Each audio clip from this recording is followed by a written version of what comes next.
right. I think we're ready to start. It's a great pleasure to welcome Professor Dipesh Chakrabarty this evening to give his keynote address entitled The Human Significance of the Anthropocene. Professor Chakrabarty is the Lawrence A. Kimpton Distinguished Service Professor in History, South Asian Languages and Civilizations at the University of Chicago. He's also a faculty fellow of the Chicago Center for Contemporary Theory and an associate faculty of the Department of English and School of Law. As a highly influential scholar and historian, Professor Chakrabarty has made significant contribution to the intersection of history and post-colonial theory. His Provincializing Europe, first published in 2000, has resonated well beyond the disciplines of history and the humanities to become a classic for anyone interested in undermining the myth of Europe as the original site of modernity, as it is constructed through the many histories of capitalist transition in non-Western countries. For architects in particular, this has been an inspiring rereading and critique as we continue to rewrite the narrative of modernity through the frame of architecture and the built environment, appending and expanding what we understand to be the modernist canon in particular.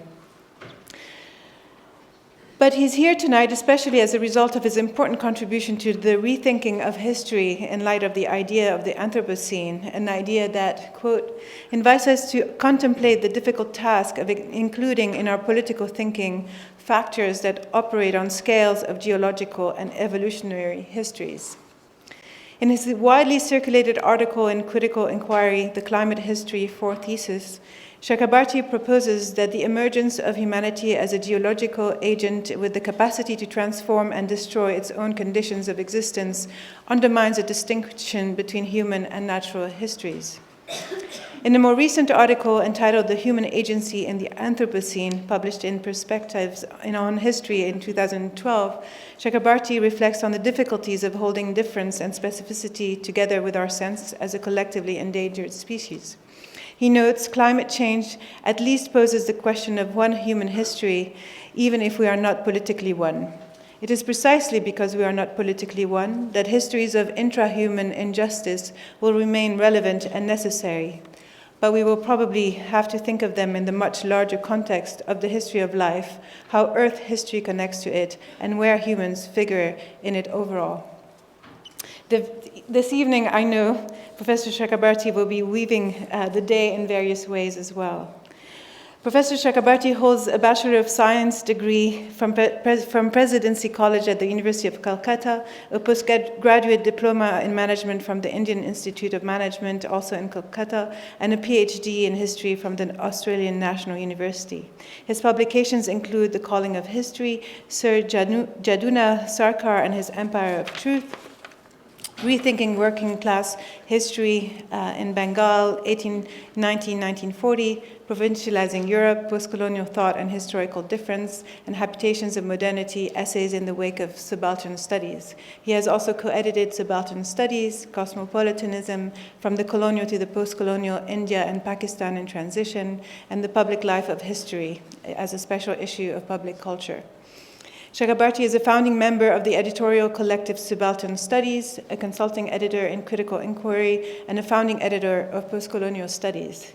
He's also one of the founding editors with Sheldon Pollock from Columbia University and Sanjay Subramaniam from UCLA of the series South Asia Across the Disciplines. He serves on the editorial boards of the American Historical Review and Public Culture, and serves on the board of experts for non-Western art for the Humboldt Forum in Berlin. He has also been a member of the Scientific Advisory Board to the Center for Global Cooperation Research since 2012. Amongst his important and many awards, Professor Chakrabarty received the 2014 Toynbee Foundation Prize for his contribution to global history and was awarded an honorary doctorate by the University of Antwerp in 2011 and an honorary D.Litt by the University of London in 2010. He was elected an honorary fellow of the Australian Academy of the Humanities in 2006 and a fellow of the American Academy of Arts and Sciences in 2004. He's offered too many important lectures to list here, and so we are really delighted and honored to have him here tonight with us. Please join me in welcoming Professor Chakrabarty.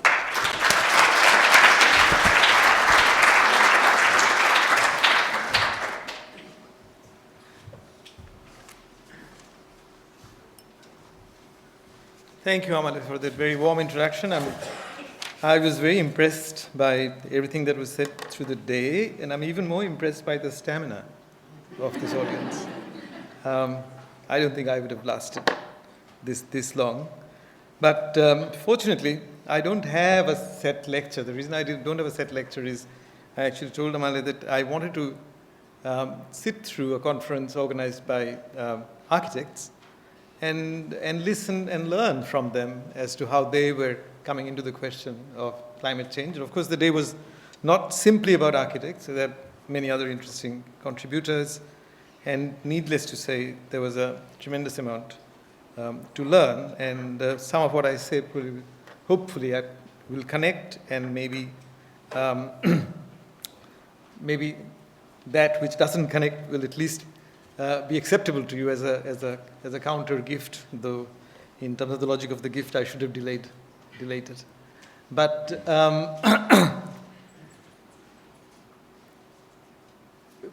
as you would have gathered from the introduction that Namala gave me, I'm obviously not a scientist, and nor a policy person, nor an activist in any sense of the term. And therefore, I sometimes feel that I should explain what I am doing in the business of with climate change, and why I got interested in it. Intellectually, I got interested because I was, I came into history rather late in life, and having come into history rather late in life, my professor in Calcutta, who initiated me into history, got me to read a book, E.H. Carr's 1958 Trevelyan lectures called What is History? And I was such a backward student in his class that I never got beyond that question. So all the books I've written since then have all been trying to grapple with the question, what is history? Sometimes what is history where, and what is history when, and sometimes just plain what is history. And I got interested in climate change because it kind of challenged the ideas with which I worked in history. So I was basically trained to be an anti-colonial, post-colonial historian. For me, having been brought up on a diet of good Anglo-left social history, the idea of agency, of subaltern classes, of marginalized people, was very important. The idea of human emancipation was very important. The idea of fighting for a future that was basically just to all human beings was very important. And therefore the idea of human freedom was very important. The Enlightenment was important. Even though we were critical, I would often say to people, look, the message of colonial guys the message wasn't always bad, but we hated the messenger. There might have been other ways of giving the message, or us receiving it. But without some of these categories, sometimes made concrete in particular situations, sometimes abstract, a lot of struggles within a place like India, like the ex-untouchable groups of people whom we now call Dalits, against upper caste people like my family, wouldn't have made sense without this new category of freedom. In fact, the most famous leader of these Dalits, who was also one of the architects of Indian Constitution, once said that he wished that Indian history began from 1789. So in some ways, there was this deep kind of aspiration to connect with a revolutionary side of Europe, the critical side of Europe, in spite of having been colonized by Europeans. And therefore the idea of freedom was extremely important. And when climate change happened, or when it became a popular issue, which was really sort of after the publication for people like myself, after the publication of the fourth report of IPCC around 2007, which eventually led to my first article that came out in 2009, what I was struck by was, first of all, this entire talk that Naomi Oreskes and others did of human beings having become a geophysical force, a geological agent. My colleague David Archer actually quantifying it. Now, this was, later on I realized this was not the first time that the claim was made that human beings had geological agency. The claim had been made in the 19th century. But this was the first time that people were claiming that if you looked at the planet, at the climate of the planet as a whole, where the change from one glacial stage to another glacial stage, that is the creation of the interglacial period, was caused by what's called the Milankovitch effect, which has to do with sort of wobbling in the orbit of the planet, orbital plane of the planet. David Archer was saying we at least exert a force of same dimensions. And we may have either put off the next ice age, or we may have changed the trajectory, the geophysical history, the trajectory of the planet. And I thought, this is a different kind of agency. And how does one square that with the idea of agency that I was brought up on? You know, there are two important English words that traveled from the sphere of commerce into sphere of social sciences, and both became very important in terms of political thinking. One was the word interest, travels from the sphere of commerce to political thinking, and the other one is the word agency. So the word agency initially was used in a commercial sense, that somebody was your agent. And it, of course, from the 50s on, it took on a different kind of meaning of sovereignty, figures of sovereignty. So the first jolt I received was really thinking, so in how does one square the narrative of freedom with this agency? Of course, later on, as I read more, I realized that a lot of that freedom was actually made possible by fossil fuels.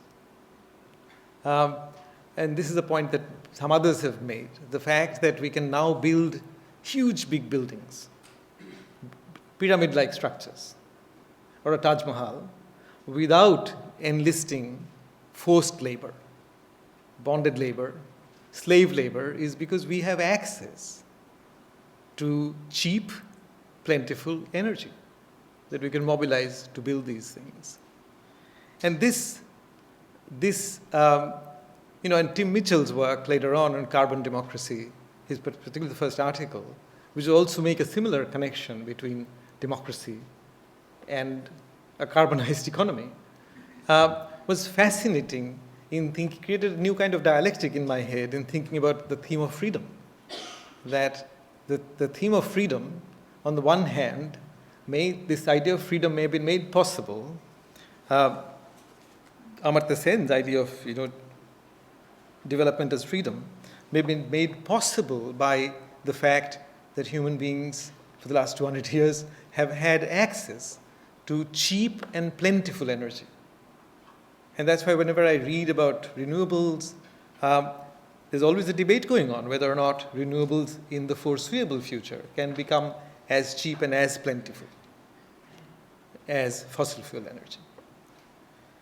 I was fascinated by that duality on the one sense, what political thinking owes to fossil fuels, and what fossil fuel does to our political capacity to act. And it's out of that duality, as I began to think, I realized that when you think through the problem of climate change and the Anthropocene, they're not exactly the same thing. I will argue that the Anthropocene and the climate change are not exactly the same problem. When you think through these problems, you actually realize that here is probably the first time in the last 300 years of human history that we begin to glimpse what I would call the limits of political thinking. Now, to talk about the limits of political thinking is not to discard the political, nor is it to become apolitical or depoliticized.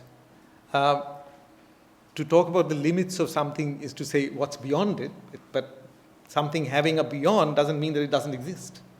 So there is a domain of politics. But does the domain of politics help us to make climate change as a thought problem completely, as distinct from a policy problem, as distinct from an activist problem, as distinct from a manageable problem.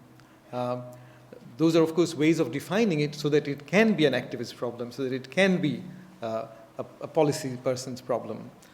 In economics, for instance, people who write about climate change in terms of risks and risk management.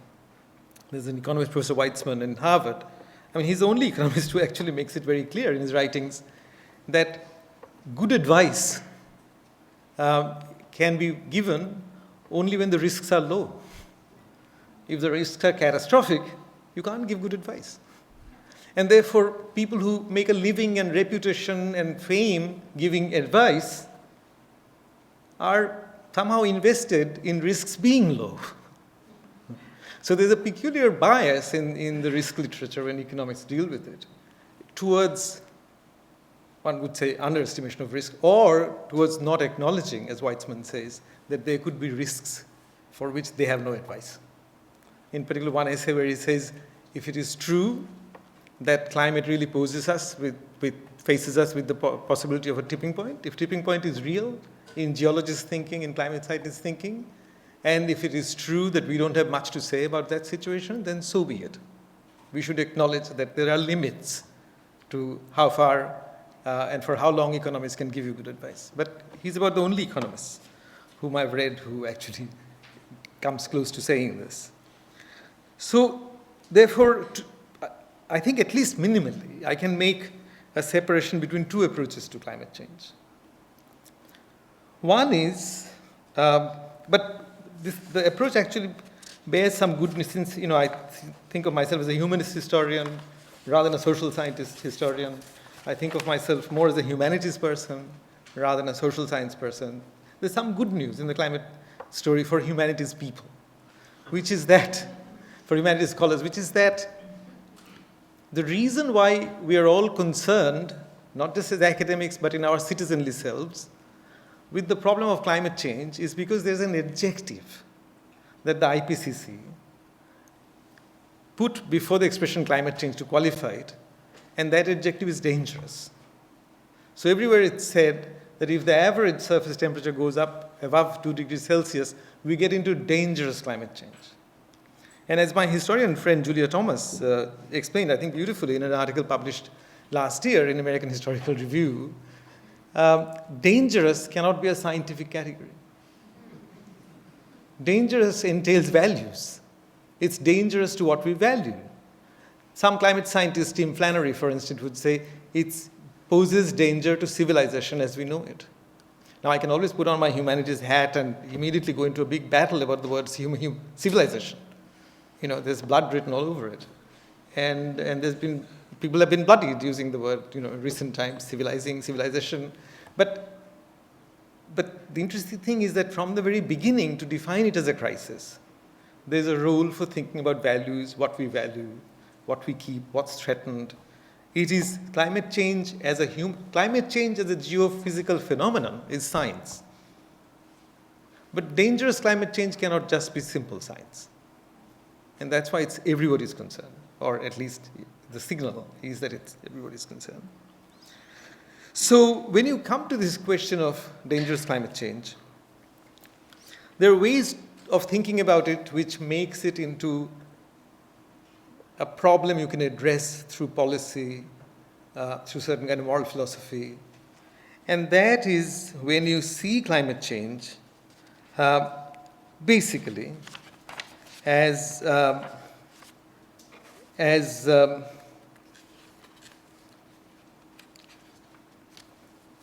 question or a problem where the main challenge is to replace fossil fuel-based energy sources by renewables by a certain time. So IPCC, the fifth report, gives us what is called a carbon budget, which is the amount of carbon we can still spend, blow away, if we want to remain below the 2 degree threshold. Now, today we had one interesting discussion actually about how horrible 1 degree already is, how horrible 1.5 may be. So 2 degrees when I've spoken to IPCC people, they always say that it was a political decision. 2 degrees was not a scientific judgment. 2 degrees was what was politically acceptable in negotiations. But if you define it as a problem that has to do with transition to renewables, then the urgent question is, how quickly can we transition to renewables in order to keep below 2 degrees? And the two main ethical problems that come up, they're both policy questions as well as moral philosophy questions, and are being debated in Paris, is if carbon is a scarce resource needed for development, CO2. If the argument is that for the development models we have, we need to be able to emit CO2, then how do we distribute the remaining carbon budget between developed countries and developing countries? That becomes a ethical, moral philosophy as well as policy question. And the second question is, which didn't come up today as much as it might have, is really how do we distribute it between present and future generations?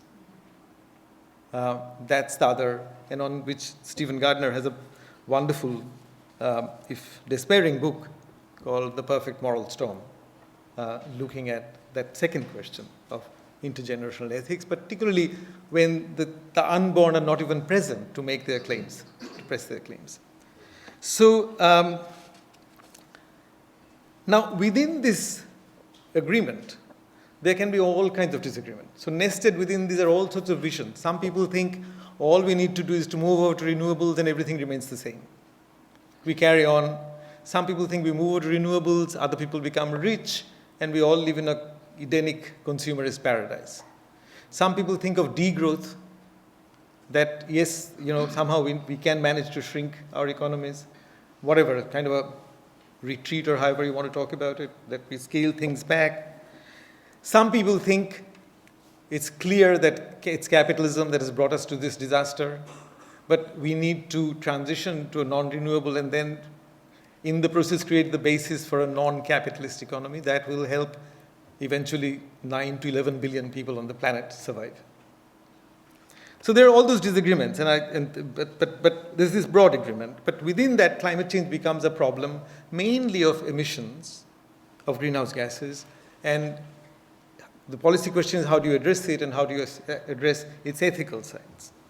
As against this, there's another way to view climate change, which is to see it as part of a complex family of interconnected problems, all adding up to the larger issue of a growing human footprint on the planet that has, over the last couple of centuries, and especially since the end of the Second World War, seen a definite ecological overshoot on the part of humanity.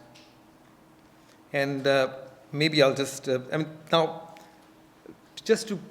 I'll show you some slides at this point, but just to give you a background to it, this second approach to climate change, where climate change is about an overshoot on the part of humanity, I kind of came to this problem by trying to read up on the history of the science of climate change.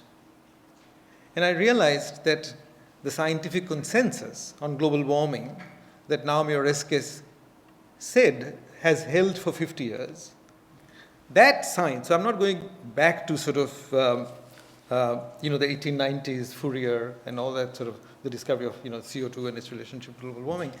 This science it dates from the Cold War period. And it dates from the Cold War period because there were two concerns the Americans had. One was, of course, with the nuclear bomb tracking radiation in the atmosphere. And the other question was that became very important with space science is the whole question of weaponization, not only of space, but of atmosphere itself. Could you actually cause floods or drought in the enemy's territory? And for this reason, research was funded.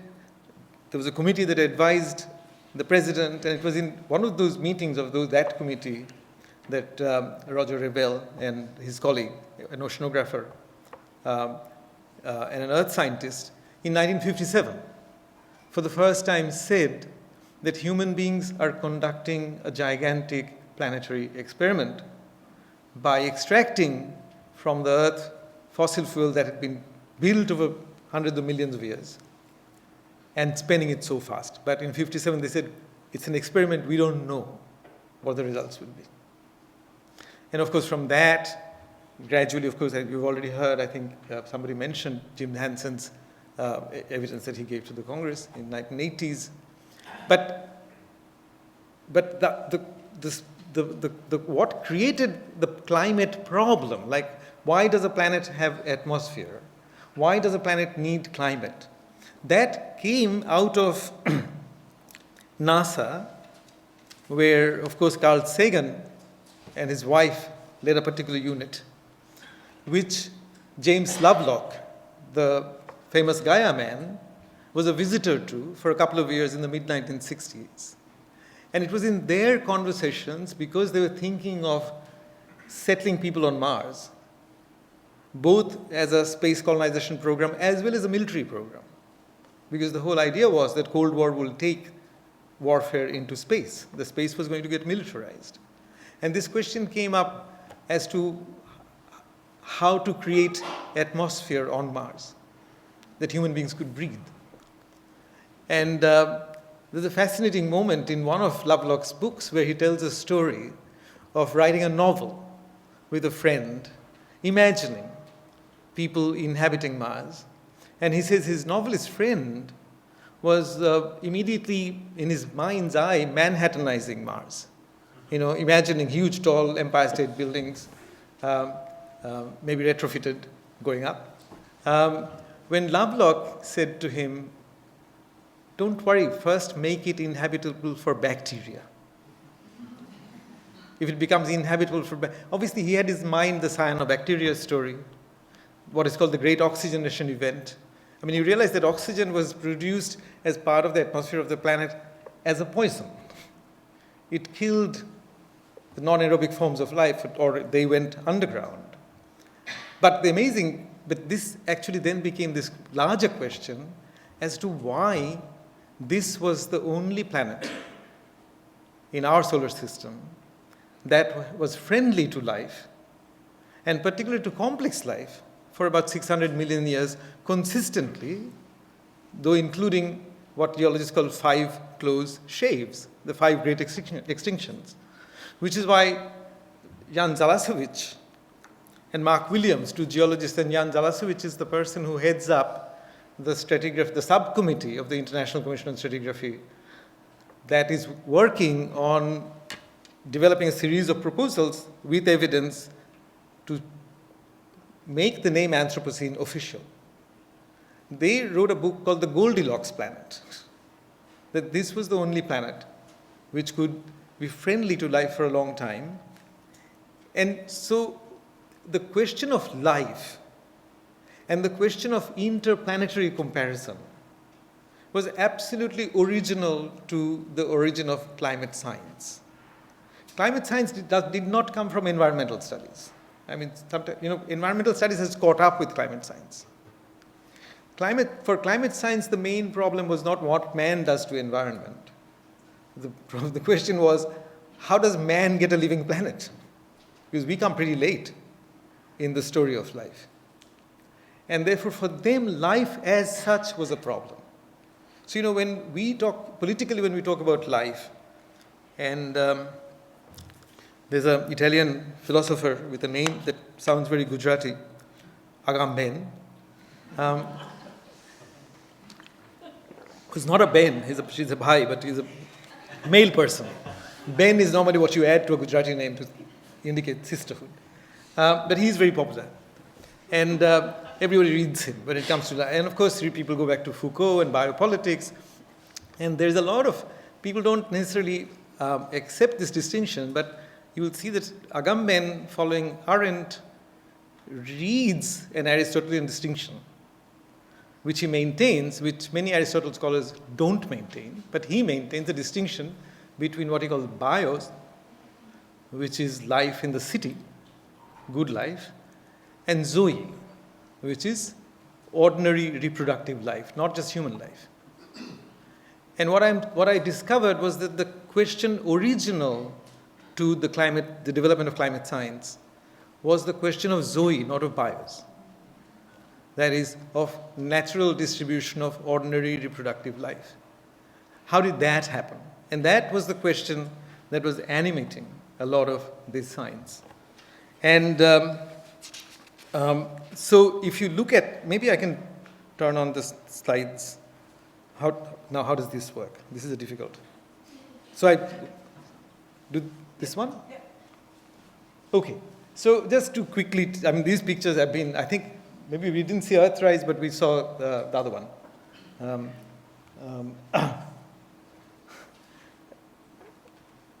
Blue marble. If you look at the contemporary response to those pictures, you will find that there are two sets of responses there. One is to do with the fact that this was our home, humanity's home, so there's a whole idea of brotherhood you will find in contemporary response. And sometimes in the same piece, like MacLeish, the Librarian of Congress, wrote a great poem in New York Times, actually on request, about his response to the picture. The other one is actually about life, because what the astronauts saw, that in this entire universe, everything was black and white. This was the only little dot with color. And it had color because it had life. It had atmosphere, it had life, it had water, and all of those things. And so this question of life was central. And therefore, you could actually look at climate change or Anthropocene in the context of history of life itself. And that's why I'm saying that its original context was comparing this planet with other planets. In my geophysics department, I have a colleague called Ray Pierre Humbert. And Ray Pierre Humbert has a textbook called Planetary Science. And within that book, Planetary Science, there's a chapter called Planetary Warming. And when you read it, you realize that warming and cooling happens on other planets. Climate change has happened on this planet. Human beings have mostly grown up through a very cold planet, through ice ages, long ice ages. And the reason why they call it anthropogenic is to, in a way, almost in a Sassurian series, to distinguish it from other events of planetary warming on this planet. So when you see it in the context of life, then it is possible to see, as I was saying, climate change as a case of ecological overshoot on the part of the humanity. And the point about the ecological overshoot is very well made by an Israeli historian, Yuval Noah Harari, in his book, Sapiens, A Brief History of Humankind. And here's what Harari says. This is one of the most common uses of early stone tools that has been found from caves and other human settlements was to crack open bones in order to get to the marrow. And why did human beings needed to get to the marrow? Because they ate only after the lions and the foxes and the hyenas had cleaned out the bones, cleaned them off all the flesh attached to them. Because he says humans were roughly in the middle of the food chain. And his point is that we have risen, because of this big brain, our capacity to cooperate, to move from little bands to bands of larger numbers. Eventually, when the sea level settled 6,000 years ago, we made the urban revolution possible. Once we made the urban revolution possible, we made modern empires possible, but we also rose to the top of the food chain. But in a very quick period, he writes, other animals at the top of the pyramid, such as lions and sharks, evolved into that position very gradually, over millions of years. This enables the ecosystem to develop checks and balances that prevent lions and sharks from wreaking too much havoc. As the lions became deadlier, so gazelles evolved to run faster, hyenas to cooperate better, and rhinoceros to be more bad-tempered. In contrast, the humankind ascended to the top so quickly that the ecosystem was not given the time to adjust. In other words, his argument is that we have our rise to the top of the food chain is not on an evolutionary scale. If we had evolved, I mean, one of the arguments he also makes, which I think is fascinating, that if you look at all other dominant species, because they evolve over a long period to that position, they are majestic. They physically can dominate you. Humans are puny. faced with any of these bigger animals, even smaller animals like jackals and hyenas, I mean, or even sort of a street dog will run away. So he says we are like dictators of a banana republic. And we owe this overshoot to our capacity to create a symbolic system, social organization, different kinds of relationships, and these things. And so when you look at climate change from this point of view, the ecological overshoot, the latest overshoot, what is called the Great Acceleration, comes from after the Second World War. Now, the Great Acceleration, somebody already put up that, actually, the slide I'm going to show, but I should say to you that people like Will Steffen and others who came up with the idea of Great Acceleration, including John McNeill, the historian, who was part of the group, you should remember that they themselves belong to a particular branch of climate science, which evolved out of the kind of work that James Lovelock was doing, but which evolved basically to increasingly through their research to establish that while the planet does not have a Gaia system, it does not have this principle that life automatically gets rid of anything in the way of life and resettles itself, it does have a lot of interconnected feedback loops, which can be put into peril, but which actually operate and regulate the climate of the planet through many sort of feedback mechanisms. So this science is called the Earth System Science. It's within kind of climate science, a subset of a discipline. It's interdisciplinary. And the first time that NASA set up its committee on Earth System Science was 1983. And remember that Paul Crutzen's first statement about the Anthropocene came out in the bulletin of the Geosphere-Biosphere program, International Geosphere-Biosphere program, which is part of the Earth System Science literature, or their publication. And Will Steffen was very much an Earth System Science. So if you look at those slides, this is basically what's happening after the war. And if that's what's happening with the economy, and this is, you can, whatever you want to call it, capitalism, global economy, solidifying itself, that's what it does to the Earth systems, to all the other processes that manage the system. And it's not just about CO2.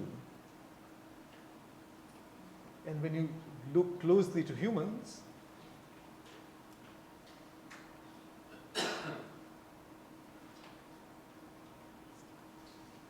now, the point of this is to say that if you think of climate change as part of a larger problem of ecological overshoot on the part of humanity, then you cannot not talk about population. And you realize that even the large population that we now have, 7 billion people, of which roughly say half of us are poor, there's at least 2 billion people without access to good drinking water. So even with all the disparities and inequalities of the world, Václav Smil, the great resource historian, shows that humans and the animals we keep, either to eat them or for their products, together we claim 95% of what the biosphere produces, keeping only 5% for genuinely wild animals like cheetahs or rhinoceros or elephants. And that's with so many humans being not part of the eating festival. And our development projects, what we legitimately want to do is to bring all these people into the eating festival. But that eating festival is going to create a lot of pressure. Not only, so in many ways, however you come to it, if you think of climate change producing CO2, greenhouse gases making the seas more acidic, then actually changing the biodiversity of the seas, the marine biodiversity being connected to the food chain. So there's all kinds of problems coming up through that path of reasoning. But even otherwise, this is a problem of zoe. We are actually creating pressures on what Aristotle would have called natural reproductive life, not just, bios is of course out of reach. I mean, bulk of humanity is not going to get the good life of the city. And that critique stands, but I'm saying there's a larger problem, or a larger problem that you can paint on a larger canvas. Now, here, okay. I just want to show you two slides, this, just to give you very anecdotal evidence of the pressure, and both from India. So the first one, you can yourself look at it, it's from Mumbai. I mean, today, when Saskia was talking, the cities are expanding. Saskia was talking about humans losing habitat. It was not just humans losing habitat. Or many other creatures are losing habitat. And throughout the world, wild animals are trying to become urban animals. Partly because cities are expanding. I mean, so there are stories about neighborhood foxes in Berlin and London, and you see them. That's relatively, they live off. There's stories about urban coyotes in Chicago, which are learning the use of red lights. They've learned that if you cross when the red light is on, you don't get killed. There's a very interesting article recently out in Economist about wolves, who, because they're losing habitat, are losing population, and have started to screw coyotes and dogs. And there's this new species called coy wolf. Now, the last Economist had a very interesting essay on the coy wolf. The reason why the coy wolf is interesting to evolutionary biologists is because normally species is defined as not interbreeding with other species, or when they do interbreed, you think that the offsprings are not going to be perfect. But coy wolf apparently has got all the good sides of wolves, and they now number in millions in Eastern America. Now, similar things are going on in India, of course, because, huge populations, cities are expanding. Now, the first thing I want to show is this. So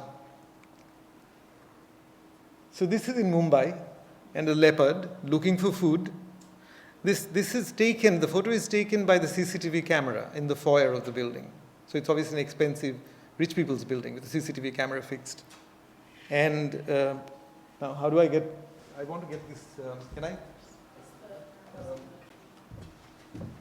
Because this is a video, and I can't see the button.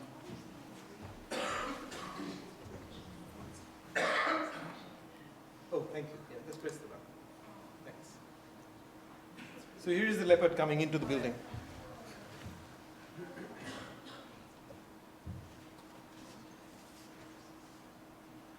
Oh my God.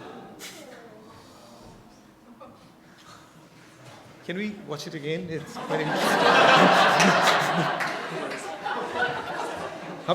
Which one did you press?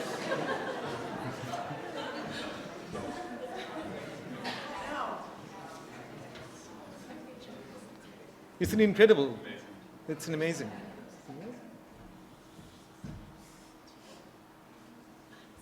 So what the demand will be in India for architects is to build wildlife-free buildings. Because we already have gated communities, which are against other humans. But we will need buildings that will make sure the leopard doesn't come in. Only the pet can get in, right? Actually, the next one is actually, this is from a couple of months ago in the city of Mysore. Can I, Paul, thank you.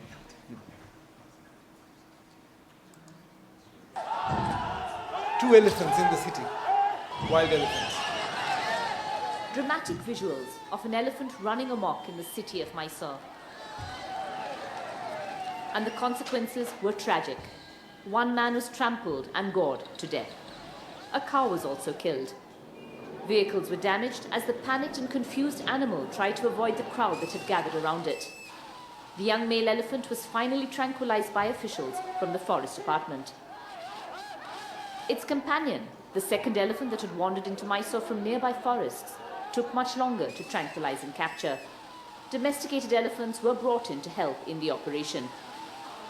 The habitat of elephants is being increasingly eroded by human beings, and they frequently venture into human habitation with consequences that are tragic for both sides. An unruly crowd is often the biggest challenge. Okay, so now I'm coming to the end of my lecture because I shouldn't hold you for too long. If you were the mayor of that city, whose lives would you protect? Human lives, right? Otherwise, you won't get voted back if you're trying to protect the lives of those two animals. You will at least have to protect human lives and then protect their lives. Human life would have to take priority. And the interesting thing I realized, and I will end with these broad statements. We can discuss them in Q&A if there's time and if there's interest. The most difficult problem, and Pope Francis mentions it in his encyclical, is the problem of anthropocentrism. When we think of politics, we think of humans alone. And it's very hard to actually think of other forms of life. So from the 70s, from the time when there's been animal liberation movement and cruelty, movement against cruelty to animals, Peter Singer and Martha Nussbaum and the other people, they have tried to extend the idea of some kind of political community to animals. But they have a very strict line going through it. It's called the sentience threshold. Because the whole argument is that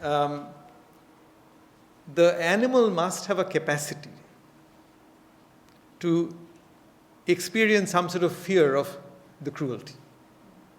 In other words, there's a minimum subjectivity you demand of that animal. That's why it might be terrible to kill a dog, but not a spider.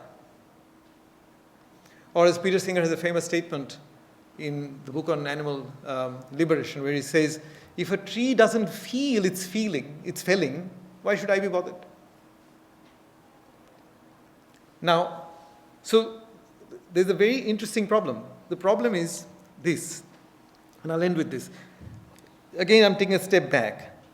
Because I come from the humanities, I often think, what is humanities, what is history, what is human science, what distinguishes us, etc., etc. And I go back to an essay that Kant wrote in 1786, called A Speculative Beginning of Humanity, where he reads the story of the Genesis and reads a lot of Rousseau's texts to make this point, that because humans have inner subjectivity, which is the basis of our moral subjectivity, we should make a very clear distinction between what he calls the moral life of the species and the animal life of the species. And the animal life of the species should be studied by scientists, while the moral life we can study. That is, we study in philosophy, we study in history, in sociology, anthropology. Of course, environmentalists have argued against this for some time now. And you will remember, but this is very strong, you will remember that in the 1960s when Edward Wilson and his mob tried to produce arguments that actually grounded culture and biology in the same metrics of propositions, all kinds of wars broke out amongst Marxists, amongst leftists, because of this tremendous devotion we've had to the autonomy of the realm of culture. Now, I think that distinction became enormously ramified in the 19th century to create the distinction between social sciences and the biological sciences and physical sciences. And that distinction is getting hard to maintain when our animal life, our eating, procreating, is made possible by the access to cheap and plentiful energy, because even if the poor don't eat, even the poor live longer. The average life longevity in the Roman Empire was 20. And the reason why poor live longer is the way we have used fossil fuels in agriculture, in irrigation, and in medicines like antibiotics. There's a tremendous, humanity has never had it so good as we have had with fossil fuels. Now that then creates this problem when people try to think about Zoe, not bios, not politically conceivable life, but life in general in terms of this crisis. You see the problems. There's a book called Atmospheric Justice by a political theorist called Steve van der Heyden. And he's a Rawlsian. And he begins the book by acknowledging that the atmosphere is shared between humans and other creatures. But then he argues that his Rawlsian propositions don't give him any way of actually talking about justice between humans and all those other creatures. Therefore, he said, I'll only talk about justice between humans. That's quite an open acknowledgement and then stepping back. Amartya Sen wrote an essay in New Yorker a couple of years ago saying we will be more in number, people should develop to pursue freedom. It's an essay called Why We Need to Think of More Than Climate Change, meaning why we should still think of development as freedom. And he says, we should become, and he quotes a Buddhist sutta on this, he says that what we should become is stewards for other species in the way that Buddha says parents look after children because children are not to look after themselves. Pope Francis actually says this because there's a big discussion, as you know, Peter Singer has a whole chapter in Animal Liberation on this expression in the Genesis, man's dominion over nature. And Pope Francis' encyclical talks about it, that this dominion should not mean the right to wreak havoc, but that we should become stewards. Very interesting limits are reached the moment you think about being stewards of bacteria and viruses that will kill us. Nobody in their right minds would want to be stewards of those things. So on the other hand, if you read evolutionary biology, you will come across very interesting arguments about the role that viruses play in evolution, and there's a very strong argument that the differentiations of human beings into different phenotypes cannot be explained in evolutionary terms, but can be explained as the work of different viruses. So whether we like them or not, they've had a long history of being part of the history of life, and we are, as if say, Johnny-come-latelys in this whole story, but we have taken over the planet. So ultimately then, if you think through my second proposition of climate change being part of a larger problem, of an ecological overshoot by humanity, you will find that there are real problems that are posed to our thought, even thinking politically. Which does not mean that the whole day was so beautiful, because in spite of all these thoughts having been in my head, I saw how much can be done politically. So nothing of what I said actually stops us from doing all the things that we talked about today in different cases, different experiences. But at the same time, I think we need to bring the question of population into the equation. We need to bring the question of other life into the equation, because if you think, if you think about climate change as a manageable problem, what are the event horizons? The event horizons are freakish weather, more extreme weather events becoming normal. So the freakish becoming normal, and how do humans begin to live with it? How do humans begin to live in a more conflicted world? All of those are important questions, because I actually think, I've been so lucky to have been born in a period after Indian independence where never in my life, and it's been a long life now, I've seen war, serious wars. We've had skirmishes with Pakistan, and a battle that we lost even before we fought them with the Chinese. It was kind of lost on the second day almost. Never been drafted, never had to, and this was possible. This vision of democracy, peaceful, all of these things were possible because the world was on the whole less conflicted. But the world will become more conflicted with climate change, with the stresses of climate. And we will have to learn to live with it. But that's one problem. The other problem, which is a bigger problem, for which I don't have any easy solution, is this other problem of our overshoot. And on the one hand, this is what I learned, the European gift to entire humanity in political thought was not socialism, democracy. That's a second-order debate, or even theories of rights. The European gift since 17th century was to think of human life needing to be secured at any cost from predatory humans and predatory animals. If you look at the history of medication and medicine and the spread of Western medicine through the world, there's a very interesting essay by a Filipino wonderful historian, Ray Leto, on colonialism and medicine. And he begins by saying, this is one area where we don't criticize colonialism. Medicine was a good thing. But the last 300 years have been about the philosophy of securing human life. giving it priority over other lives. This was one thing when we were 1 billion in number.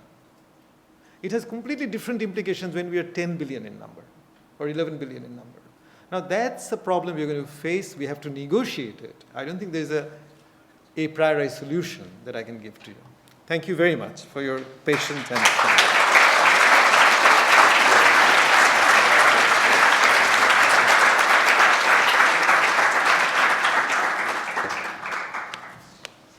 sure.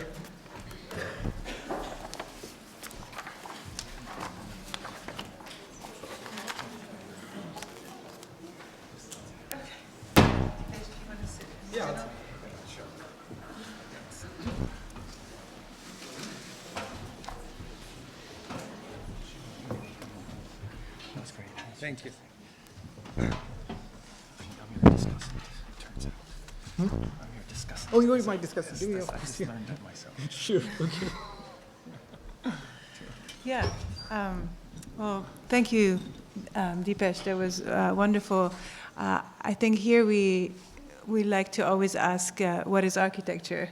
And I think this question of climate change is certainly kind of forcing us into new territories. And so I was glad to hear about your starting point about, questioning what is history. I should also say that I don't think we should design wild free buildings. Maybe we should just design for animals, and I think this is a new area we should open up, I think. Stop designing for humans. There's a sentence in Martha Nussbaum's book that comes out of Tanner Lectures, Spheres of Justice, where she sort of says, one day, where there was nature, there will be justice, meaning human justice. And I just think that's impossible. Yeah. But yeah, the idea of working for animals is an interesting idea, and I'm sure people are already at work with some of those things. But as I said, with the animal thing, the moment you get beyond animals into this question of sentience and non-sentience and into viruses and bacteria, you reach a limit of almost the human, non-human political community that you can form. All right. Well, thank you. As your unofficial discussant, I have a number of questions, but first to thank you so much for also a very generous talk that spoke to the conference, but also to, as Amal just said, to the concerns that are more commonly, in a strange way, circulate through this particular room. One of which would have to do with animals, and so this is maybe where I thought we could begin. Of course, we have things like zoos in which Zoe is apparently at work, but the 19th century architectural theorist Gottfried Zemper answered the question, what is architecture, with the figure of the sheepfold. In other words, the first move, architecturally speaking, urbanistically speaking, etc., is to distinguish, to basically produce, make a fence or some sort of a structure like that, into which animals are then shepherded. One of the key characteristics of that construction is the gate. And in that respect, it's related to your quip about gated communities and so on. In that respect, I wonder if we could, because in a way your talk is inviting us in these very, particularly with the videos, to in a sense, think from the position of the leopard. But I was, of course, more inclined to think from the position of the cat. And the dog, whatever. Yes, the dog. Yeah, sorry, I couldn't tell. The dog. Yeah, it's India. So who is, in a sense, already that kind of animal, the animal who is a man's best friend and all of that. So if as it were, the production of the sheepfold is also the production of a social relation, a friendship, right? maybe you see where I'm going with this, is not politics already there? Are we not already in a friend-enemy relation of some kind? That's a very interesting point. And because, in fact, that's what you showed. What you showed was, there were no humans, actually, in that video. There were friends and enemies. And maybe our, as it were, all too human reflex was to defend the dog because they were our friend. The leopard needs his breakfast. Yeah, somebody's got to eat, right? So, anyway, so you hear where this is going, so maybe you have something to... Yeah, very quickly. Two things. One is, of course, I'm reminded of Heidegger's discussion of human dwelling, which is always a constant battle against all those forces, both inanimate and animate, that are trying to undo your dwelling, right? It's a constant battle. But, I'm also reminded of the point, I guess, one of the interesting philosophical point that comes up with climate change and with this question that you're now raising and the point about the Zoe. The event horizon of the second approach to climate change is not freakish weather becoming normal. The event horizon is the sixth extinction. Yeah.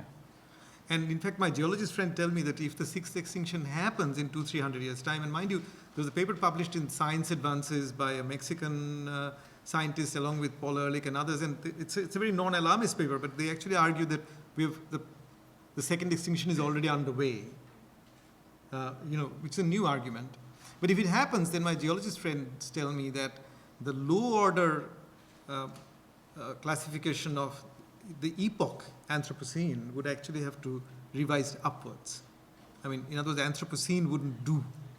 It's just too low in geological hierarchy to actually explain a human-induced great extinction, which would be the best proof for our dominance, but we probably wouldn't be there to savor the proof. Yes. Exactly.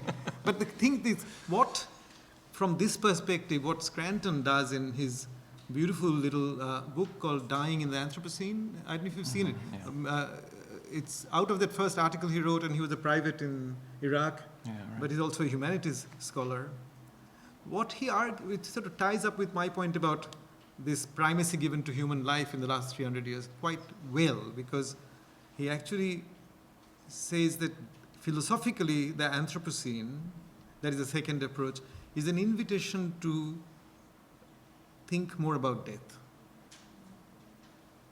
to make death into a much more alive philosophical category. In other words, you might argue that the entire vision of producing a liberal political structure with all that every discipline has contributed to it, architecture with good buildings, whatever, was based on a certain stability of human order in which human beings lived longer and longer. And instead he is saying, look, it's entirely possible that our species is on its way out. So he's not saying, therefore, let's act suicidally. He's not saying it. But he's saying philosophically.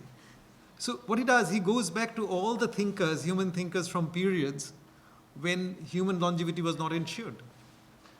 You didn't have expectation that your child would actually become 50 or 60, or that you would retire and get a pension. These are all much more recent structures of stability.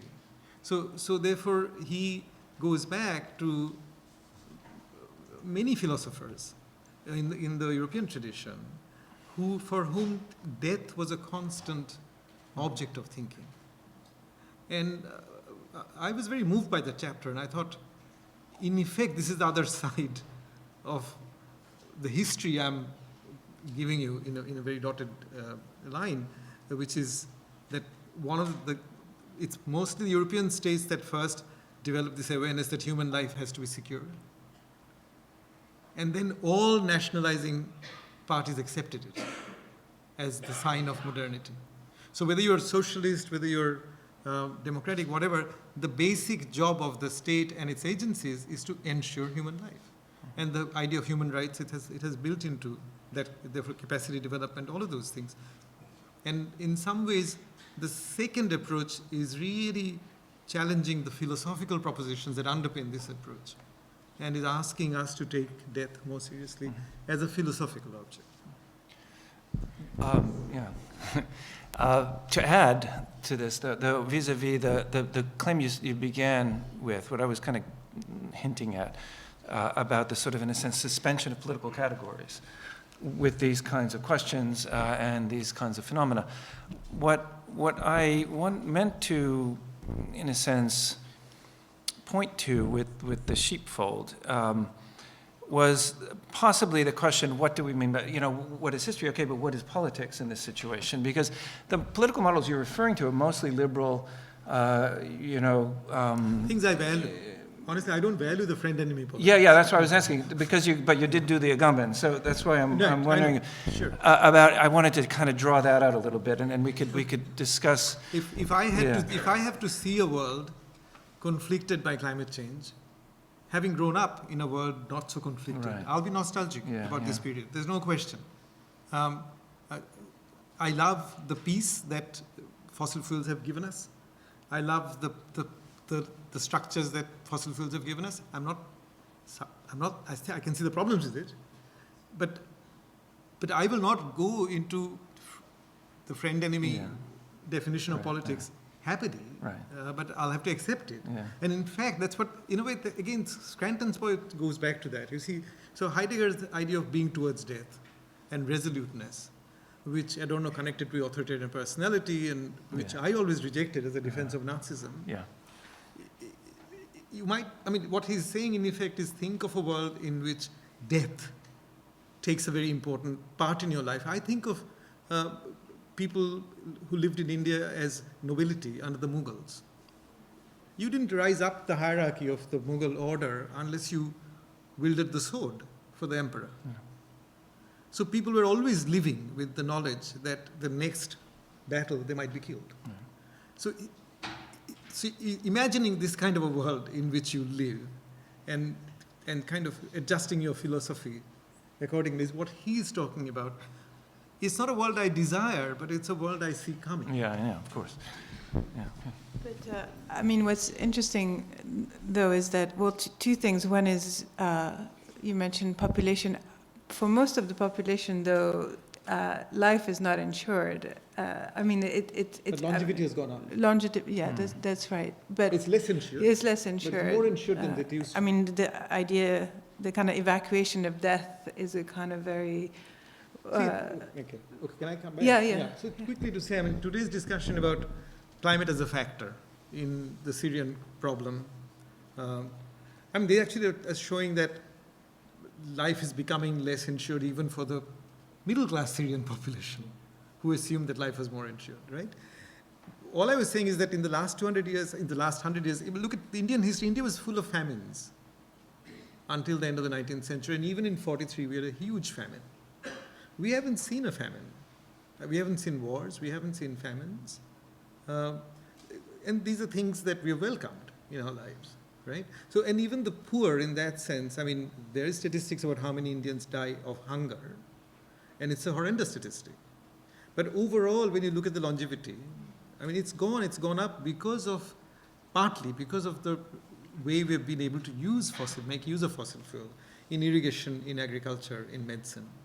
So that's why when people say, there's a professor at Duke, she did an experiment about sustainability with her undergraduate students. They went camping somewhere, and she found how difficult her students found it to give up hot water. She was trying to experiment living in a kind of low energy situation, and she found that these students found it very hard to actually. So what I'm saying is, we can't think of fossil fuel as simply a sin, or basically many of our attachments to ourselves, to others, things we like in life, politically and otherwise, made possible by fossil fuel. So the attachment is deep, but it's obviously a problem. But you don't see the problem until you think of if you think of the overshoot problem, then even if you transition to renewables, all the other questions of overshoot remain. I did have another question. I don't know. Maybe we should open up too, but this is maybe a bit. This has been very serious. This is equally serious, but from the point of view of the historiography of the graphs, the scientific graphs that you showed. One of the ones you didn't show from the Stefan, those sort of proxies of climate of anthropogenic change, is in one or the other of those articles, they measured the number of McDonald's restaurants. In the first version. Yeah, the first version. They dropped it from the second one. As some kind of proxy for that. It is interesting that they dropped it, I think. Yeah. This is the great eating party to which you refer. But I'm deliberately doing that. So from the one hand, from this kind of primordial figure of the sheepfold and domesticated animals and so on, to all of the connotations, because at some level, first of all, vis-a-vis the construction of knowledge, this is probably that's why they dropped it. It's utterly arbitrary. And if you're going to make the claim that somehow this assembles a scientific fact, I mean, that's the number of McDonald's is hard to. Yeah, no, I think it's a good thing they dropped it. Yeah, good thing they dropped it. It was a good joke, though. From the scientific point of view. However, like any good joke, there's an element of truth, and I would like to maybe try to see, in some sense, if you ask the bigger questions you've been asking historiographically, what does the humanities have to offer to this conversation? What are the responsibilities of the humanities in thinking this? And here, this is an architectural question, by the way. It's McDonald's. It's McDonald's restaurants. It's things that we actually know what they look like. And we can even design them if you want to. And I can show you how to do the arches.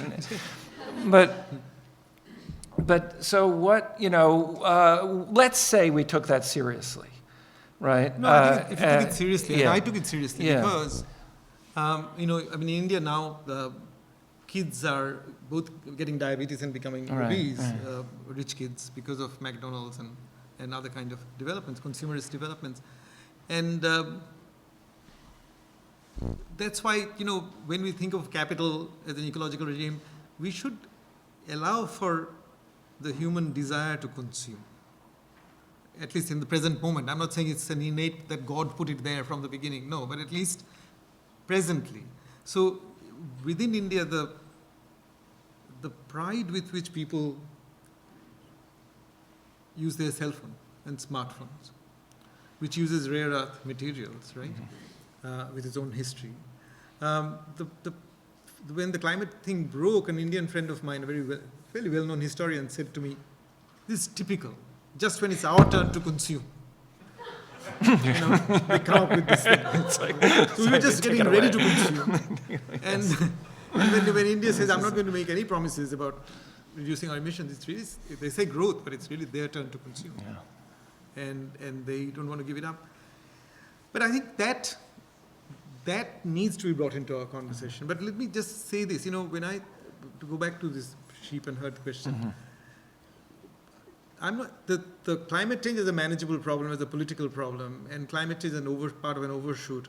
These are not mutually exclusive problems. Yeah. That's why I say that this is the first time we see a problem which cannot be completely thought just politically.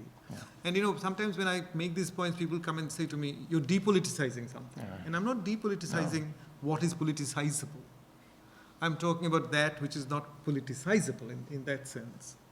And in some ways it reminds me of Karl Jasper's work faced with the possibility of a nuclear holocaust, where he kept arguing against what he called departmental thinking, and saw politics itself as departmental thinking. Right. So it's a similar move to that. Okay, I'll just say one. I think it's really interesting. Of course, just when it's their turn to consume.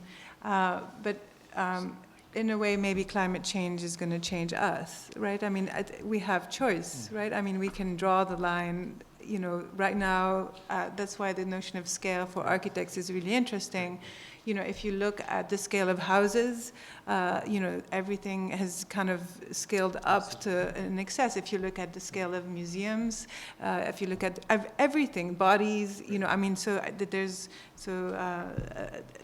there was a manifesto, right, for bigness, which was Rem Koolhaas's manifesto, right, saying, the only way architecture remains meaningful is scale. And that's why I liked the last panel on the molecule. It's almost like, scaling back to the body, to the sort of where do you draw the limit, and you bring it closer to your body. Or you can go far, but what was wonderful about the day, and that's my point, that recognizing that which cannot be thought politically doesn't stop you from acting on other scales, where you can act, and you can act as an ethical person, you can act with your subjectivity. Nothing stops you from doing that. But it's just that sometimes people think everything can be thought politically. Now here we have a problem which is multiscalar, and there's an aspect to the problem that cannot be thought politically, which doesn't mean you can't think it. You can think it in other registers. There are questions here. Is there a mic? There's a microphone. Yeah.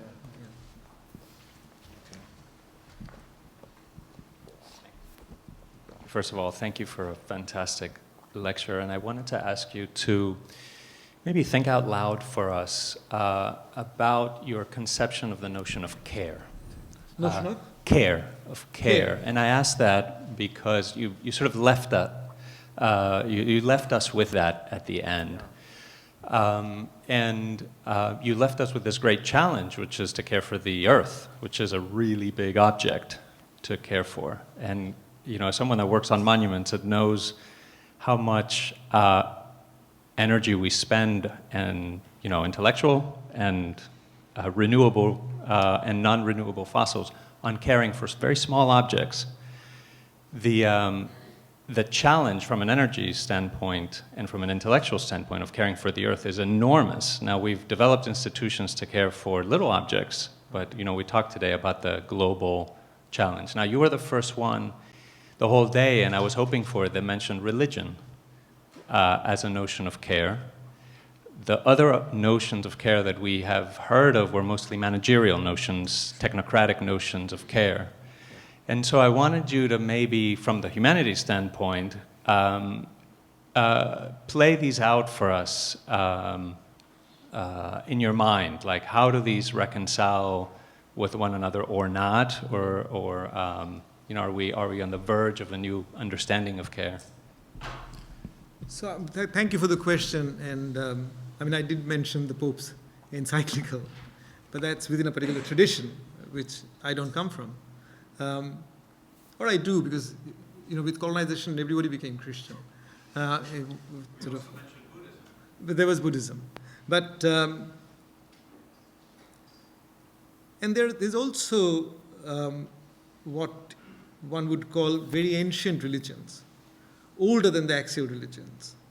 Somebody mentioned Viveras de Castro today, the religion of Amerindians, the religion of Australian Aboriginals, the African religions, so-called tribal religions in India, which are more what Europeans once used to call animistic. But one of the very basic assumptions, and that's where human beings have been most of their time, right, was that you lived in a world where you ate and got eaten. And, so from where I come from, Bengal, there's a very interesting, one text I'm mentioning from 17th, 18th century, but there are other texts like that. There's a text about the snake goddess. And you can see that people came in, cleared land, but there was a lot of snakes they had to live with. And for centuries, so they created all kinds of stories about how to think of the snake as part of your life. So you have different religious traditions, but the older religious traditions at least have a principle based in them, like the Amerindian traditions or these really ancient religious traditions. I don't know if that can be scaled up for a modern society. And I'll tell you quickly why I don't think it may be possible. But this idea that you actually live as an animal amongst other animals. So remember, Durkheim says this about totemism in Elementary Forms, where he actually says that the thing about the totem is that the human being in the totem imagines himself as half animal, half human. Now, these are archives of how humans have lived. But the reason why it's difficult, so there's a geologist called Peter Haff at Duke, and he has a very interesting paper on what he called the technosphere, where his argument is that if you if 7 billion people or 10 billion people have to live on this planet and live long, you cannot do that without technically uniting the planet. And therefore he says that technology has become the condition of possibility for collective human life. And so however we bring in religion into it, we're not going to, I mean, he pushes it even further. He actually says, just as we talk about biosphere and the stratosphere and atmosphere, he said there's a technosphere now, a thin film of technosphere on the surface of the planet, and we are the sentient aspects of it. And we think we are in charge of it. We are no longer in charge of it. We may have started the game, but the game drives itself. So however you go back to these traditions, you have to face the pressure that our collective numbers will increasingly produce on the biosphere, and the fact that we belong to a history of life where ultimately the politics of who is your friend and who is your enemy, who wants to kill you, and therefore who you have to either avoid or kill. We can't completely escape that problem. But the hunting and gathering society, they lived knowing that I'll either get killed or killed, right? And we also will continue to do that with viruses and stuff if giving primacy to human life remains our primacy, and I don't see ourselves shifting from that all that easily.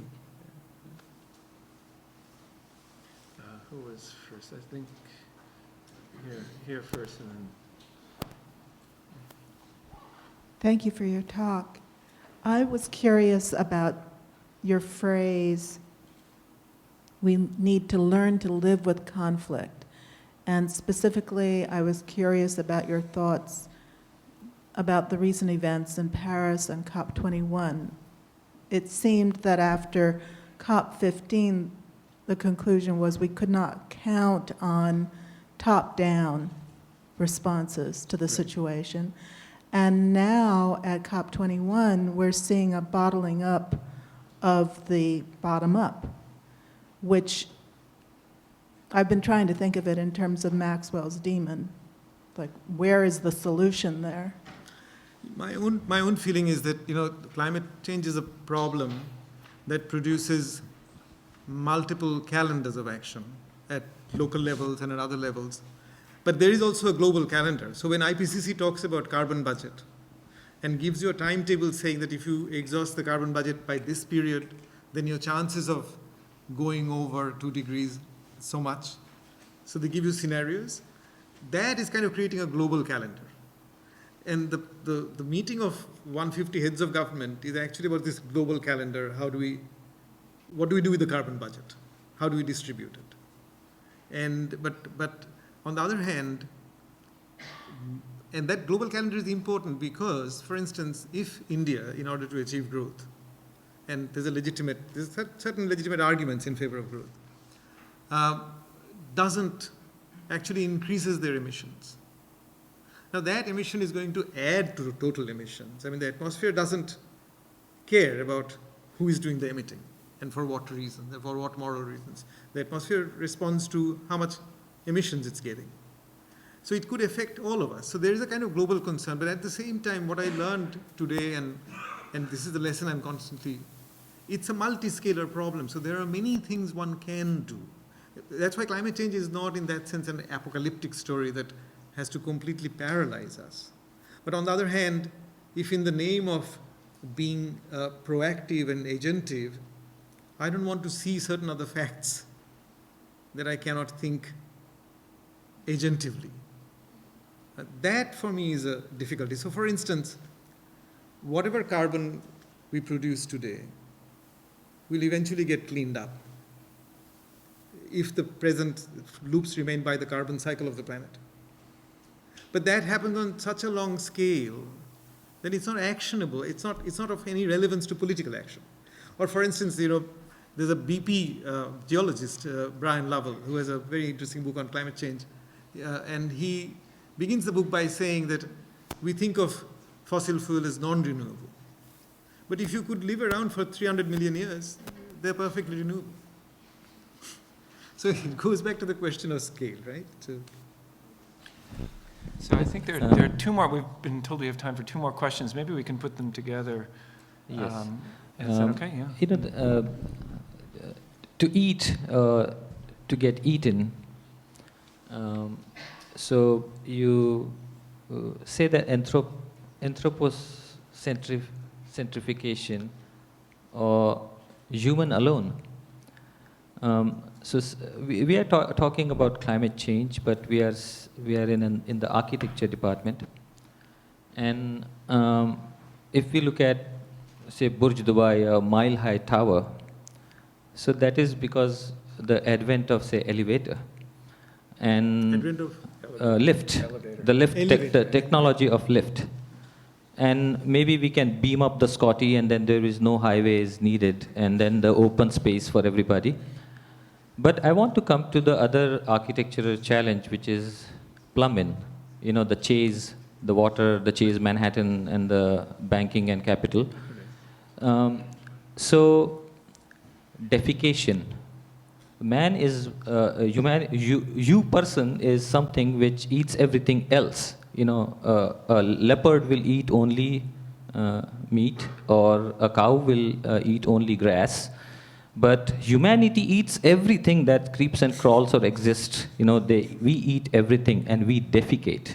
So what happens is, like urban concentration, you know, we suck from everything, you know, whether that's marble, granite, or water, and what we give back is emission. We give back garbage and plastic, which goes in our rivers and in our ocean and chokes everything. So again, coming back to the anthropification and the human alone, my question is, the human alone, or aham brahmasmi, in which the cosmos, the zero and infinity is one, as the evolution of this thing. So what do you think, from the advent of plumbing, in this context, what do you think about it? We want to put the just very quickly, I mean, you know that there's a whole Indian city that's come up without proper sewage, Gurgaon. Yes, I know. So that's the kind of development we are having, basically. I mean, Gurgaon is the entire city that's just making the soil toxic. Yeah. Many other things. Yeah. I think so. Greg has a Yeah. question. Thanks so much, Dipesh. In terms of ecological overshoot, I mean, one could argue we've been here before, right? I mean, Paul Ehrlich. One could argue we've been here before. Paul Ehrlich made this argument in '68, right? Limits to growth. It was all, 3 billion people. The world was the sky was going to come crashing down. It didn't happen, right? It was based on a kind of apocalyptic imaginary and the politics of fear, which has kind of run through American environmentalism, which really came back to bite it in the 1980s. And I see again in the climate change debate, right? We're kind of stuck between this polarization between an apocalypse and politics of fear and technological innovation. And I'm wondering how you see really kind of reclaiming ecological overshoot arguments, which go way back to the 1960s, how you see a different politics coming out of that. See, I mean, it's an interesting question. So, I mean, there's also the Club of Rome thing that one can throw in there. There are several responses to that. So that's why I was saying that I was holding on to both of those views of climate change. That's why I was saying that these are not mutually exclusive. In other words, climate change, we can think of it as a problem that is actionable by humans, manageable, do things about it, and today's was a great demonstration of many of those things. But at the same time, Ehrlich was talking about the population bomb for us. I'm talking about the crisis it's creating in the distribution of naturally reproductive life on the planet. He was talking about that too. Yeah, but my emphasis was on the second one. The second one may have implications for us. But I think that, I mean, as the argument goes, just as people say that to think of infinite growth in a finite planet, there's got to be a problem.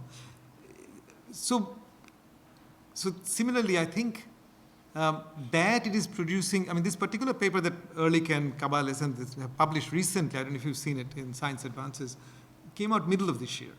And there, because of this first book and all that, there are tremendous pains to actually show that they're not being alarmist, that they think there will be, that we are, the sixth extinction is underway. Now, I can't judge it, but I think of philosophies of history. So I'm thinking that if I take the ecological overshoot argument, its event horizon, in other words, what structures the narrative almost, has to be the question of extinction. Whereas if I take climate change more as a manageable problem, then there are practical questions of, yes, there will be more conflicts in a climate-stressed world. What do we do? And as opposed to the point that you also raised, the good Anthropocene argument, the eco-modernist argument, their manifesto, that we can fix all these problems. Now, for me, the narratives operate, the climate change is a manageable problem, and climate change has having aspects that we can't manage politically, but they're there. So David Archer's, as a geophysicist, in his book, The Long Thaw, he mentioned some of these problems. And for instance, the subtitle of the book is How Humans Have Changed the Climate of the Planet for the Next 100,000 Years. Now, 100,000 years is not politically conceivable. You can't, but on the other hand, he states it as a fact. So I'm simply saying that this is a problem that's operating on many scales.